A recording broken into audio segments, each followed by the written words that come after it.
Bonsoir tout le monde, j'espère que vous allez tous bien. J'espère que vous êtes tous autour d'un thé. Nous avons l'immense honneur aujourd'hui de recevoir Madame Valérie Renard.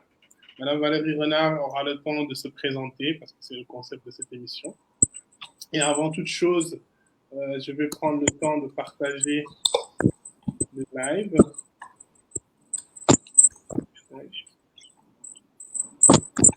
Juste un instant.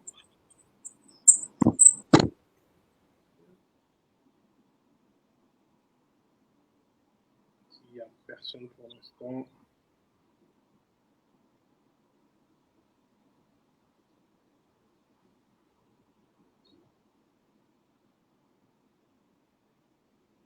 Je vous ai envoyé le lien. Okay.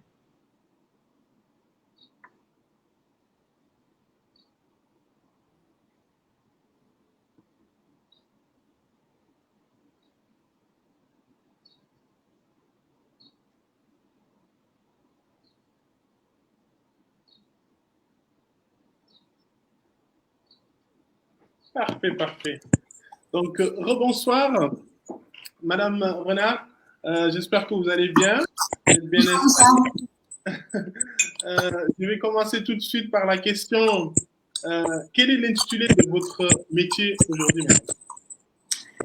Alors, moi, je m'appelle Valérie Renard, je vis à Dakar et je suis la directrice fondatrice d'un cabinet de conseil en intelligence collective qui s'appelle UPIA Conseil. D'accord. Et quel genre d'études permet d'y accéder dans votre métier aujourd'hui? Alors, je serais assez tentée de dire qu'il y a pas de voie royale pour faire ce genre de métier, parce que les gens dont je suis entourée aujourd'hui ont tous des formations différentes. Moi, j'ai fait une école de commerce, et puis ensuite, j'ai eu d'abord une expérience professionnelle dans différents domaines. On pourra en reparler tout à l'heure, mais plutôt des domaines commerciaux, des domaines managériaux. Et ensuite, je me suis dirigée vers la formation et l'accompagnement il y a à peu près une dizaine d'années. Autour de moi, les gens qui sont dans ces métiers, c'est des gens qui ont souvent, qui ont soit fait le même type de parcours, soit qui ont eu un parcours plus de type ingénieur, plus technique. Ça va dépendre du domaine dans lequel on intervient par rapport à la formation, en fait. Parfait, parfait. Il y a Dr Job qui nous suit. L'été, il est prêt. Et quel genre d'évolution vous avez aujourd'hui dans votre métier? Alors, quand vous parlez d'évolution, c'est par rapport à la dernière année, ou qu'est-ce qu'on fait exactement? L'évolution de votre métier même. Aujourd'hui, vous êtes dans le conseil. Quelle est aujourd'hui l'évolution de votre métier? Alors, nous, dans les métiers du conseil, et plus particulièrement dans la partie, en gros, moi, je touche vraiment à tous les domaines qui sont autour de l'accompagnement de l'être humain dans l'entreprise. Donc, ça va aller du coaching au team building, à la formation. Sur ces domaines-là, ce qu'on a vécu en 2019, en 2020 plutôt, ça nous a amené à repenser notre métier, parce qu'une grosse partie des activités a été arrêtée du fait qu'on faisait plus du tout d'activités en présentiel. Donc, ça a amené à repenser le métier, à amener du digital dans ce métier, ce qui n'était pas forcément le cœur de métier et ce qui, pour tout dire, n'est pas du tout ma préférence. Moi, j'aime les gens et j'aime être avec les gens. Donc c'est pas facile pour moi d'être dans le digital sur l'animation. Mais ça nous a amené effectivement à être obligé de repenser une partie des activités parce que nécessité oblige. Alors aujourd'hui, moi, en étant au Sénégal, il y a des sociétés qui ont repris les activités où on peut réintervenir en présentiel, donc tout en respectant les gestes barrières, en ayant des masques, en se lavant les mains 20 fois par jour. Mais il y a certains de mes clients qui n'ont pas du tout repris les activités et où, à mon avis, on ne fera rien avant 2021. Donc, il a fallu se réinventer complètement et faire preuve d'une grande créativité. Parfait, parfait. Donc, aujourd'hui, vous êtes chef d'entreprise, hein, si j'ai bien compris. Oui. Et donc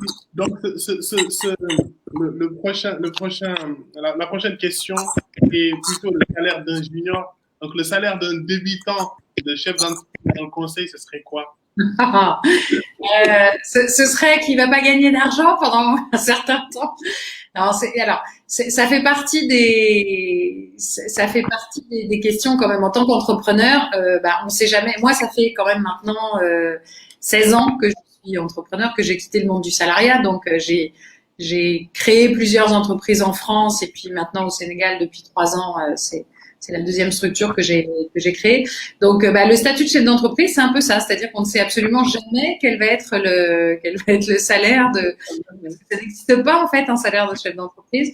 Donc, ça dépend complètement du métier dans lequel vous êtes, de l'activité que vous allez créer. Mais c'est important de pouvoir, effectivement, quel que soit le montant de revenus qu'on va générer, en tout cas les premières années, et quand on est un débutant, c'est important de se faire un petit matelas le plus tôt possible pour pouvoir pallier justement ce qui nous est arrivé cette année et tous. On se retrouve d'un seul coup avec zéro activité et ça a été le cas pour beaucoup de petites entreprises de se retrouver avec zéro activité du jour au lendemain. Donc, si vous n'avez pas un peu un matelas déjà de prévu, c'est compliqué. C'est souvent pour ça que les entrepreneurs, c'est soit ils vont démarrer tout de suite, généralement, quand ils sont vraiment juniors, parce qu'ils ont l'esprit d'entrepreneuriat et qu'ils ont envie et qu'ils essayent, etc. Soit c'est des gens qui vont attendre d'avoir eu un peu d'expérience et un peu peut-être de ressources et de réserves en tant que salarié et décider de se lancer à un moment en ayant... Mais je pense que pour être entrepreneur, il faut être un peu fou. Donc parce que si on règle... Mais quand je dis ça, je pense que moi j'étais un peu tombée dedans parce que je suis d'une famille d'entrepreneurs, donc j'ai toujours connu que ça. Mais oui, c'est de dire que c'est accepter d'être dans l'agilité et de ne plus jamais être dans la sécurité. Mais on s'est bien rendu compte aussi cette année que même les salariés ne sont plus dans la sécurité. Donc il y a un nouveau monde qui est en train d'être inventé. Et il faut savoir être très agile et très adaptable, en fait. Parfait. Et là, on va passer sur des questions plutôt personnelles pour essayer de comprendre qui est Madame Renard. Ma première question va être si vous pouviez échanger votre poste de travail avec quelqu'un, qui serait cette personne? Aujourd'hui, moi, je suis en partenariat avec un de mes collègues justement, enfin avec un partenaire sur l'activité. Lui, c'est vraiment la personne avec lequel je suis le plus en confiance pour qu'il puisse, chez les clients, on est quasiment interchangeables. On a des visions différentes, mais en tout cas, c'est avec lui que je peux le plus facilement travailler et qui peut prendre mon poste au pied levé.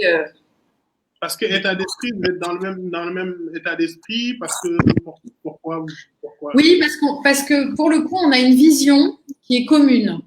Même si on a des tempéraments différents, même si on a des façons de faire différentes, en tout cas, on a une vision commune. Et ça, pour moi, c'est ce qui est vraiment primordial, c'est d'avoir une vision commune et une façon de dérouler cette vision. On se retrouve aussi beaucoup. On est très en ligne sur ces éléments-là.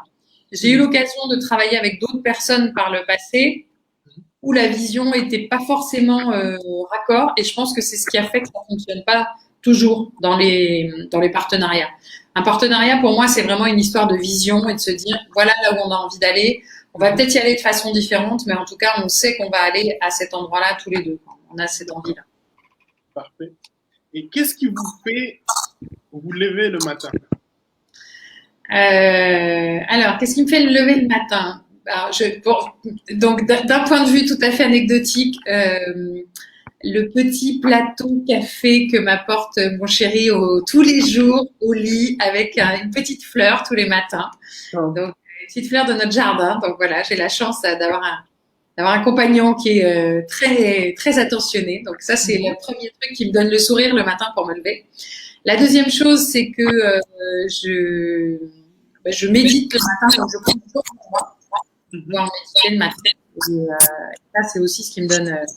Et puis, ce qui me fait lever, c'est l'envie de partager, l'envie de transmettre, l'envie d'aller rencontrer des nouvelles personnes, de vivre de nouvelles expériences, de pouvoir avoir la chance de par mon métier, de connaître des gens complètement différents, dans des environnements complètement différents, et puis d'apprendre tous les jours, en fait. Non seulement de transmettre, mais d'apprendre aussi.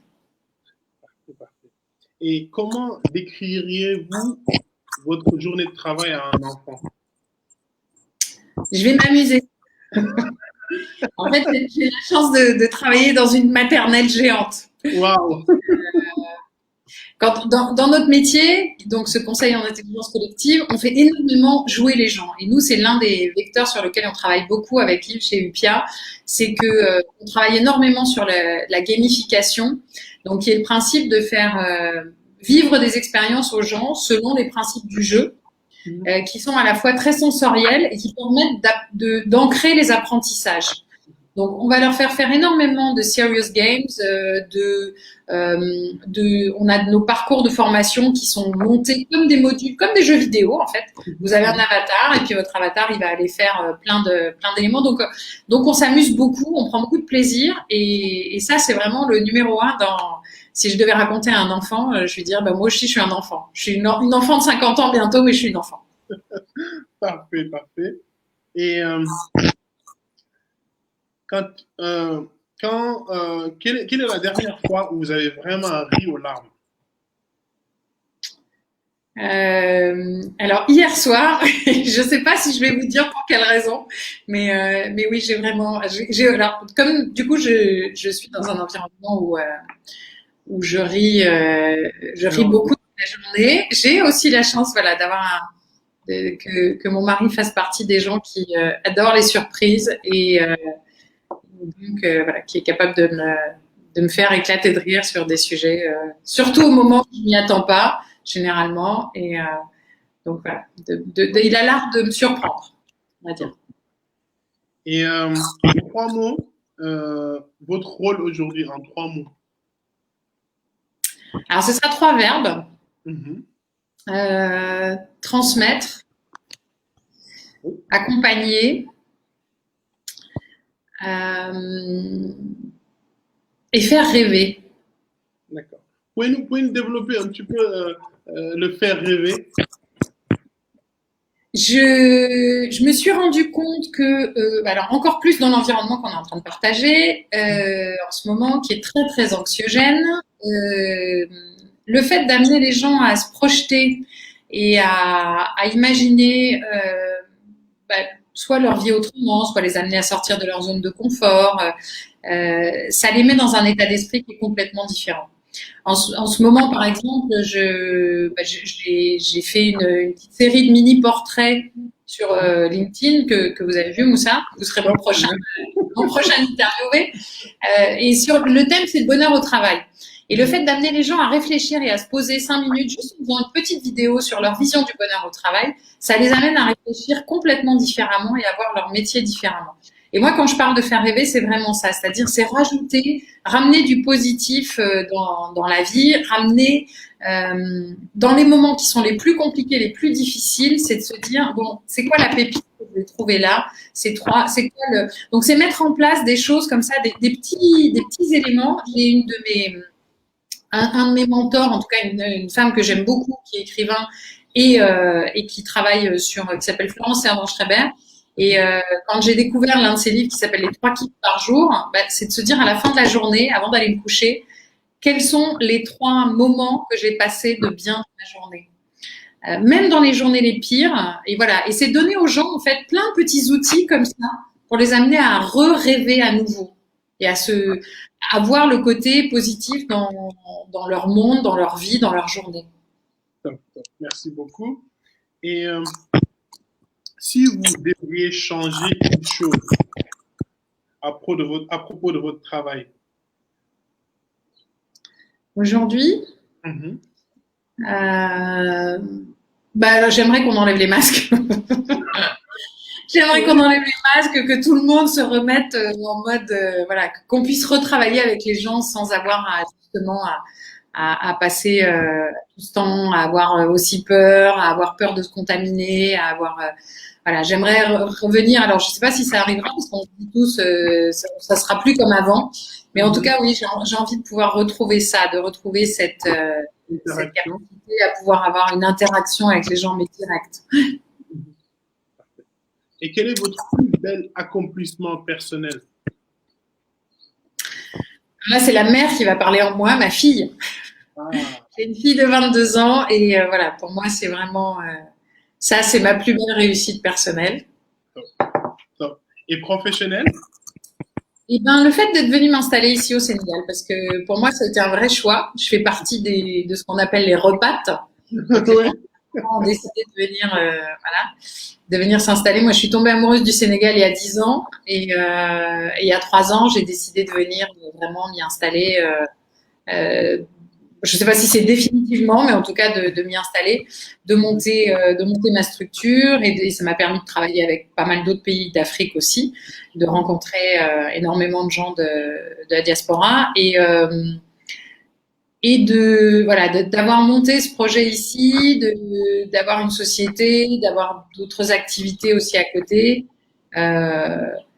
On va dire que jusqu'à maintenant, c'est mon plus bel accomplissement professionnel. Mais en attendant le prochain, en fait, parce que ça n'est qu'une suite de... Voilà, pour moi, la vie n'est qu'une suite de petites réussites, de nouveautés, de réinventions. Donc... Exactement. Et vous nous avez parlé tout à l'heure d'un mentor. Est-ce que vous avez eu un mentor? Et pourquoi il faut avoir un mentor? Et parlez-nous de ce mentor-là. Alors moi, j'ai plein de mentors. J'arrive pas à en choisir un de mentor. J'ai eu des mentors à plusieurs étapes de ma vie. J'en ai un qui a été l'un de mes premiers patrons dans l'une des premières sociétés où j'ai travaillé en tant que commercial, qui m'a donné pour le coup l'un de mes mantras, qui est le nom tu l'as déjà, va chercher Louis. Et ça a drivé toute ma vie. J'en ai encore parlé à midi avec une de mes amies avec qui j'ai échangé.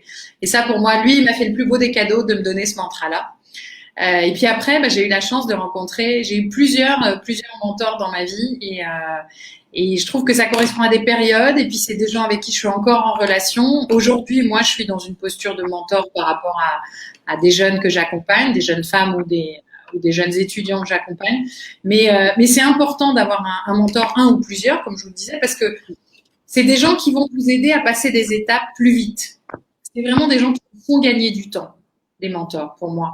C'est des gens qui ont cette générosité de partager avec vous, de vous faire grandir et qui vous, par un petit mot, par quelque chose qu'ils vont vous dire, par un moment d'attention, par un partage qu'ils vont avoir, vous permettre de faire un bond que vous ne feriez pas si vous étiez accompagné de cette façon-là. Donc, on dit que l'expérience des uns, ne profite pas forcément aux autres, ou en tout cas, c'est vraiment en partageant cette expérience-là et la façon dont le mentor a vécu peut-être certains des passages que vous êtes en train de vivre, que vous allez pouvoir grandir. Et pour moi, vraiment, c'est de l'ordre du saut quantique. Ça vous fait gagner du temps, des étapes. Et c'est important de chercher un mentor. Cherchez-vous un mentor, c'est important. Et je pense qu'avec votre accompagnement et votre expérience, vous avez eu à gérer des nouvelles recrues. Quelle est la question, en tout cas le conseil capital que vous donnerez à un nouveau recrue qui est avec vous aujourd'hui, un jeune stagiaire, un jeune qui débute dans la vie professionnelle? Sors de ta zone de confort. Parce qu'aujourd'hui, je trouve que on met justement tellement les jeunes dans une angoisse de pas trouver de travail, de pas avoir le bon niveau, que du coup on se retrouve avec des générations qui n'osent plus. Et moi je trouve que l'une des plus belles choses qu'on peut faire, c'est d'oser. Le pire qui peut nous arriver, c'est de se prendre une gamelle, mais on va recommencer et réessayer. Mais c'est vraiment d'essayer de sortir de sa zone de confort tous les jours, d'avoir peur de rien en fait. Enfin, en tout cas, d'être conscient que même si on a des peurs, on peut passer au-dessus, on peut mettre des choses en place et il vaut mieux avoir des remords que des regrets. Et je trouve que de pas avoir essayé, c'est le pire qui puisse nous arriver. Donc vraiment, essayez de postuler, essayez de rencontrer les gens, essayez d'aller voir les gens que vous avez vraiment envie de connaître. On a aujourd'hui cette chance d'avoir un monde qui est à la fois hyper connecté et qui du coup réduit les distances et on peut se connecter en plein de gens assez facilement. Donc tentez. Au pire, le nom vous l'aurez et puis on vous répondra pas. Mais au moins, vous faites des rencontres extraordinaires. Donc, Exactement. Et juste pour dire quelque chose, ça résume exactement notre rencontre. tout Si à tu fait. me permets. J'ai osé vous demander, et puis vous avez été vraiment classe d'accepter. Et ça, merci beaucoup. Je tenais à le dire. Vraiment très, très, très, c'est top. Et si si vous pouviez en fait être quelqu'un d'autre le temps d'une journée, qui aimeriez-vous être?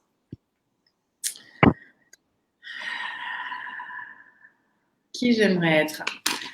Barack Obama, le jour où il dit moi je suis le mari de Michelle Obama. Oh, classe. Pourquoi? Parce que pour moi ça résume. Je trouve que cet homme a cette humilité, a cette classe d'être capable de dire ce genre de choses. En étant présent sur un plateau de télé où il vient l'accompagner, enfin où il vient lui faire une surprise.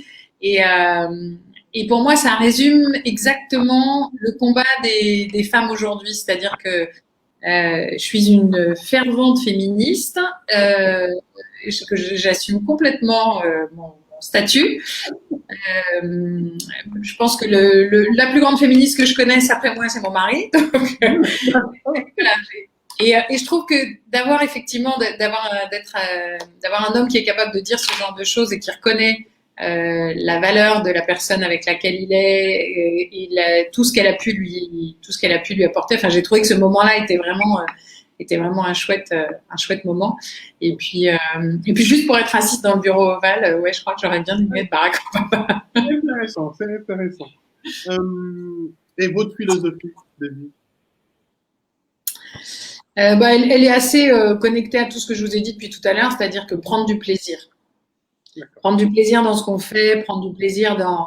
Quand je prends plus de plaisir dans quelque chose, j'arrête et je passe à une autre activité parce que je trouve que voilà, quand on travaille, il faut prendre du plaisir à ce qu'on fait, il faut aimer les choses bien faites et de la même façon dans la vie au quotidien, c'est prendre du plaisir à ce qu'on fait, prendre du plaisir à les rencontres avec les gens.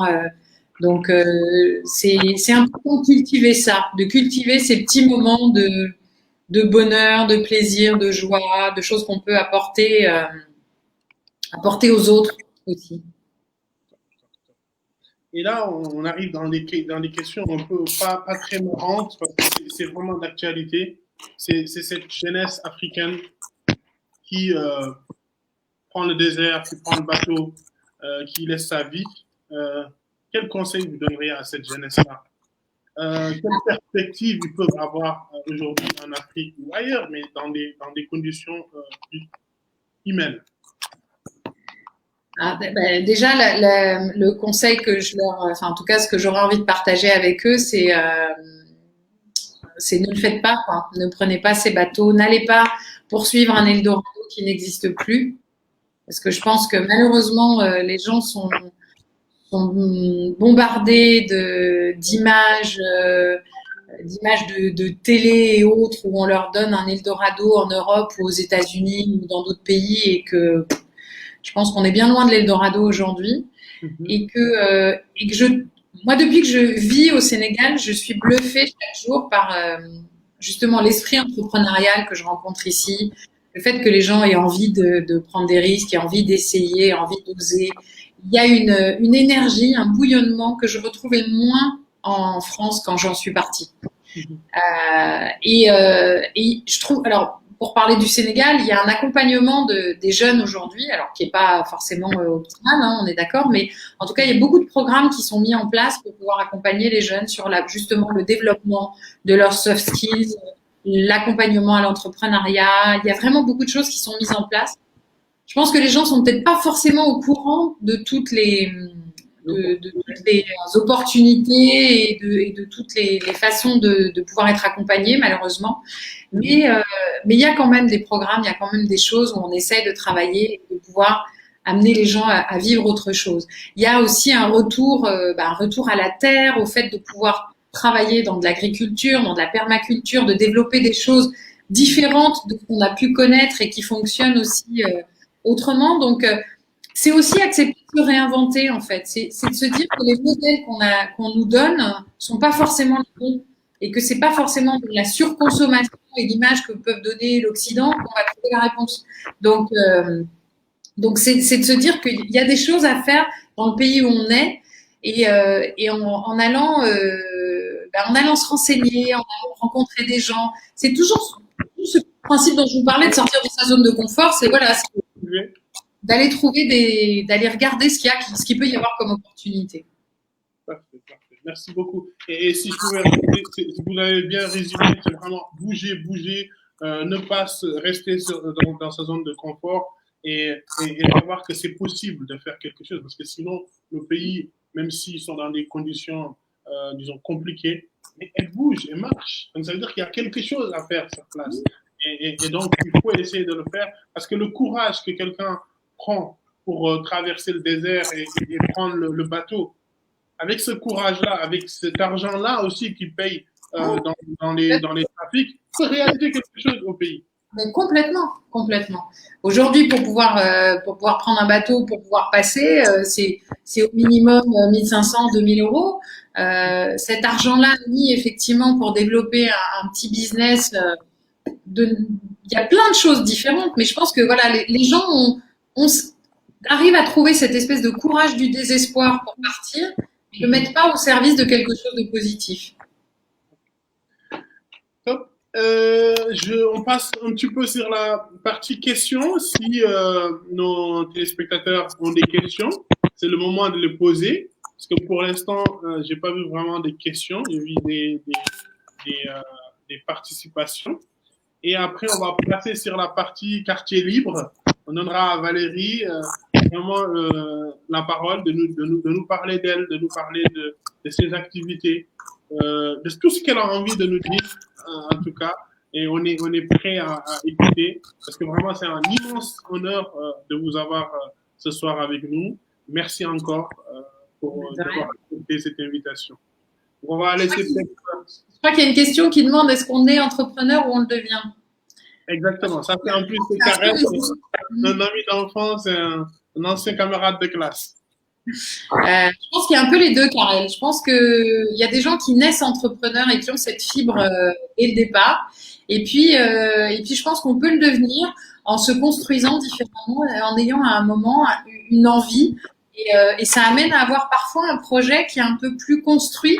Des gens qui peuvent être entrepreneurs dans leur fibre et qui n'ont pas forcément toujours les compétences aussi, parce que c'est important quand on est entrepreneur d'avoir ces compétences de planification, d'organisation, et donc ça peut être un bon moyen aussi, le partenariat par exemple, quelqu'un qui a un esprit très entrepreneur et quelqu'un qui l'est un peu moins, de s'associer. Mais les deux auront peut-être des choses à s'apporter de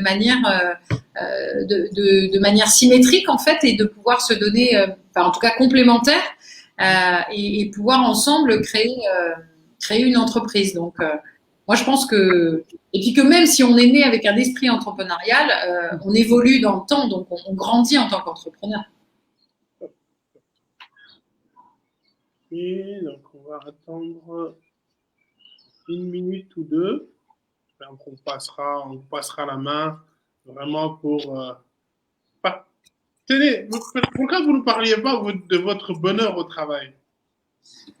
Alors, donc on m'a posé la question la semaine dernière pourquoi j'avais eu l'idée de faire ces petites vidéos. C'est vraiment parce que je me suis dit que pendant cette période-là de Covid, il y a eu alors des webinars sur tous les sujets possibles et imaginables. On nous a appris comment être résilient, comment adapter son management, comment ne plus avoir peur du télétravail, etc. Et moi, j'avais envie de mettre un peu de légèreté dans tout ça. Donc, c'est vraiment parti de ce constat et j'en ai parlé avec un ou deux amis autour de moi. Et puis, j'ai lancé l'idée, c'est-à-dire que je commence à interviewer des gens un peu partout dans le monde, pour le coup, au Sénégal, en Côte d'Ivoire, en France, au Canada, sur leur définition du bonheur au travail.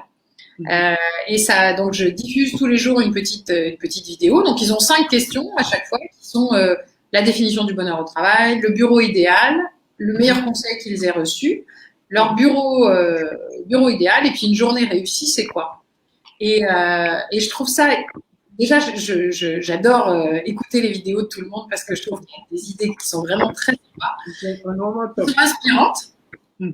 Et puis, ça amène chacun à se poser la question vraiment, c'est-à-dire à réfléchir. Qu'est-ce qu'il y a derrière tout ça? Qu'est-ce qui me rend heureux? Qu'est-ce qui me fait lever le matin? Qu'est-ce qui fait que j'ai envie d'y aller? Alors, je sais pas ce que j'en ferai. Peut-être j'en ferai un livre un jour. Peut-être, je ne sais pas. Pas que j'en ferai assez, que j'aurai un nombre suffisant. Mais en tout cas, je suis contente de voir l'engouement que ça crée et l'énergie en fait, parce que pour moi, moi, je suis passionnée aussi on va dire du domaine holistique. J'accompagne les gens sur le plan personnel et pour moi, la vie, c'est de l'énergie. Donc, si on la laisse stagnante dans un coin, il se passe pas grand-chose. Si on la fait circuler, il en sort des pépites de toute façon. Donc, en ce moment, c'est bien parce que du coup, les gens que j'interroge me remettre en relation avec d'autres personnes. Et puis, j'ai des gens à qui je propose parce que j'y avais pas pensé sur le moment et qui me disent « Oh, j'attendais que ça parce que j'osais pas te le demander. » Donc, je trouve ça rigolo de voir cette espèce d'énergie qu'il y a autour. Des gens qui me disent « Ah non, mais je suis hyper angoissée, j'arrive pas à écrire la vidéo, ça fait 17 fois que je la refais. » Easy, parce que c'est quand même pas... on passe pas à la télé non plus. Et même si tu passais à la télé, je pense que c'est pas. Mais c'est rigolo de voir comment chacun réagit à cette espèce d'exercice. Donc je suis très heureuse tous les matins de pouvoir publier, de choisir chaque jour qui va passer et les retours que je vais en avoir. Donc n'hésitez pas à suivre. Limite une sorte de série le matin.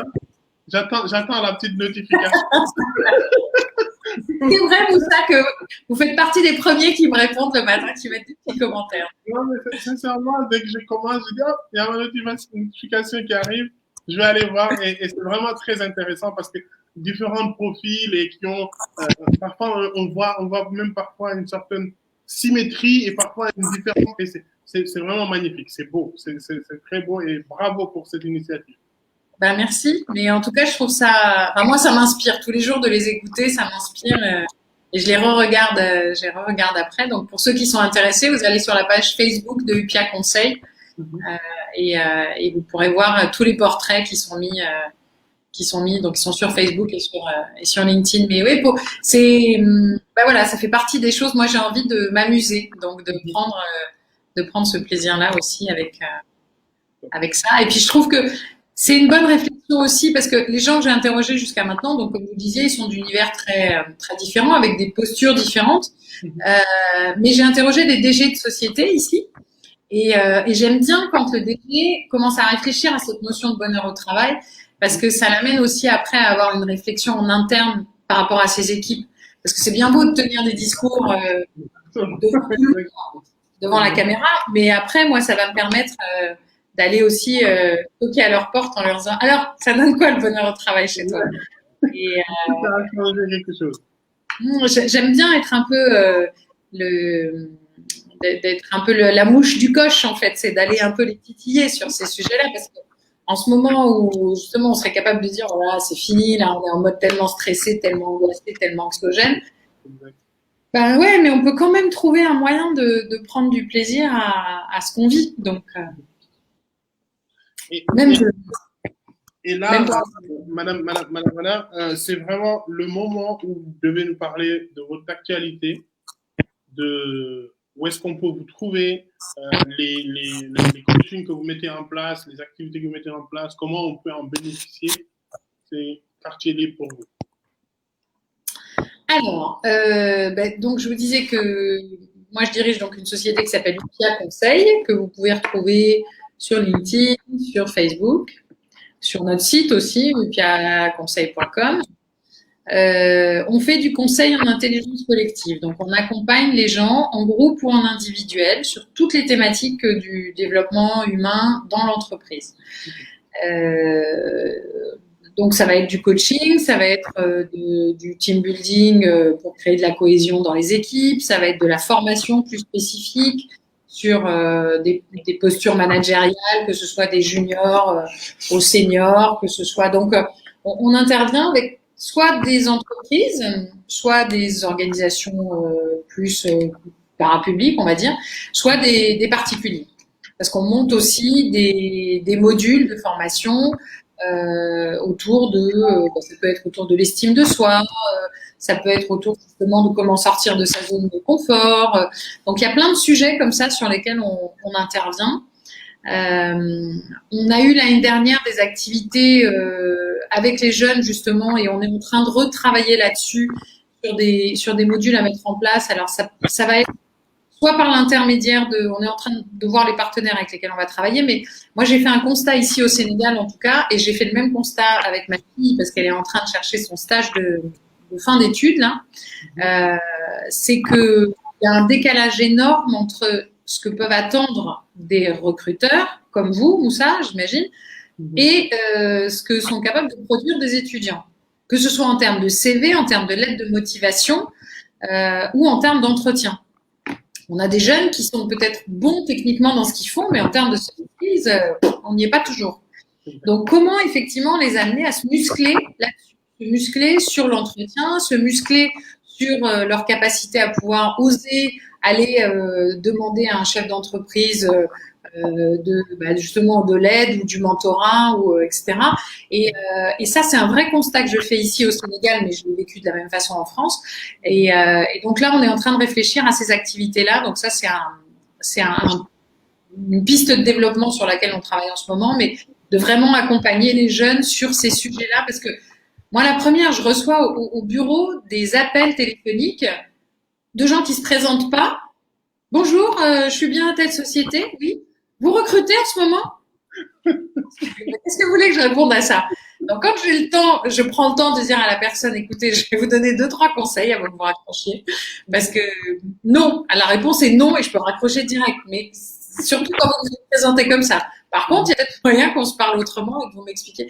Et je pense que tout ça, pouvoir muscler les gens là-dessus, ça fait partie, enfin, ça me rend malade, moi, quand j'entends ce genre de choses. Je me dis, en tant que maman, je me dis, c'est pas possible, quoi. Effectivement, je comprends qu'après, cet enfant ait envie de monter dans un bateau pour aller s'en aller, parce que s'il a passé 200 coups de fil comme ça et qu'il n'a rien eu, mais c'est que le problème, il vient d'ailleurs, quoi. C'est qu'il faut, souvent, malheureusement, dans les formations qui sont dispensées dans les écoles, etc., enfin, on est en décalage complet entre ce qui se passe et la vie après et une vie d'entreprise. Pour avoir été salarié et manager et avoir embauché des gens dans une autre partie de ma vie, je vois bien le delta qu'il peut y avoir. Donc c'est important aujourd'hui, voilà, de pouvoir les accompagner parce que c'est quand même cette jeunesse qui va faire tout le pays. Hein. C'est pas des vieilles comme moi qui vont. Non, vous êtes là encore. C'est dans la tête. Non, mais il y a des. C'est bien d'être aussi à grandir, quoi, et à gagner du temps. Exactement. Et juste si tu pouvais rajouter quelque chose, parfois je reçois par exemple un mail juste avec le CV, il n'y a pas de bonjour, il n'y a pas. Et c'est des personnes qui ont des masters, qui ont un certain niveau. Qu'est-ce qui se passe? Ouais, et on le met directement à la poubelle. Ouais, non, mais j'étais plongée en plein dedans hier parce que j'étais en mode justement CV, lettre de motivation et de savoir faire une lettre où on va être un peu différenciant et on va pas raconter les mêmes trucs que ce que vont raconter 10 étudiants qui font le même type d'études, le même master, etc. Donc c'est comment se différencier à un moment. Mais ça part aussi de cette notion d'estime de soi. C'est-à-dire, quelle est l'image que j'ai de moi? Quelle est l'image que je renvoie aux autres? Qu'est-ce que j'ai envie de faire dans ma vie demain? Comment je me considère pour pouvoir se dire, tiens, est-ce que je peux oser ça ou pas? Parce que j'entends encore trop de gens me dire, mais non, mais ça, je peux pas oser.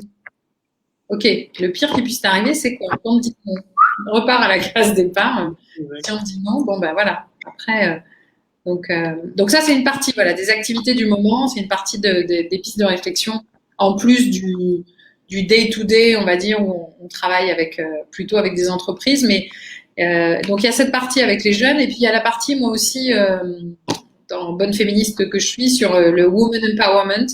Donc, c'est aussi accompagner les femmes sur que ce soit des jeunes femmes, des femmes cadres qui veulent passer à une étape au-dessus, comment passer au-dessus comment casser le plafond de verre, comment pouvoir justement grandir, comment on dit, alors vous me direz si je me trompe, mais on dit que dans les offres d'emploi qui sont publiées, un homme, s'il a 80% des qualifications qui sont demandées, ou même 70, il va candidater. Une femme, si elle n'a pas 110% et qu'elle n'est pas sûre de tout avoir, elle va avoir plus de mal à candidater. Donc, c'est bien qu'il y a quelque chose à un moment où il faut aussi faire grandir les femmes là-dessus et les rassurer. Nous, on nous a appris depuis qu'on est toute petite à être parfaite. C'est-à-dire qu'on doit être des gentilles petites filles, bien coiffées, on va bien faire les choses, mais on nous a pas appris à prendre des risques et à oser justement. Donc c'est aussi amener les femmes à essayer d'autres choses et à pas avoir peur de la chute ou du regard de l'autre. Et je pense que je vous rejoins là-dessus parce que pour avoir échangé avec Madame Naboufal, qui est dans le même combat, et je trouve que c'est noble, c'est intéressant et bravo à vous. Bravo pour ce travail que vous faites. Bravo. Ma sœur Nabou, elle est partout en Afrique sur tous ces sujets-là. Donc, exactement. C'est vrai qu'on est très connectés sur ces sujets, et ça c'est sûr. Bravo. Merci beaucoup, Madame Renard. C'est vraiment top. Encore une fois, merci d'avoir accepté cette invitation. Merci d'avoir partagé avec nous votre parcours, votre vision du travail, votre philosophie. J'espère que ça va servir aux téléspectateurs. Je vous invite à revoir cette vidéo sur notre page Facebook et sur ma chaîne YouTube. Et puis, je vous donne rendez-vous ce samedi avec une nouvelle invitée qui a eu l'honneur, qui va nous faire l'honneur d'être parmi nous. Et donc, merci beaucoup à tout le monde et puis je vous souhaite une bonne soirée. Bonne soirée, Madame Renard. Merci Moussa, passez une bonne soirée et merci à tous les auditeurs de nous avoir suivis. Bonne soirée à vous. Bonne soirée.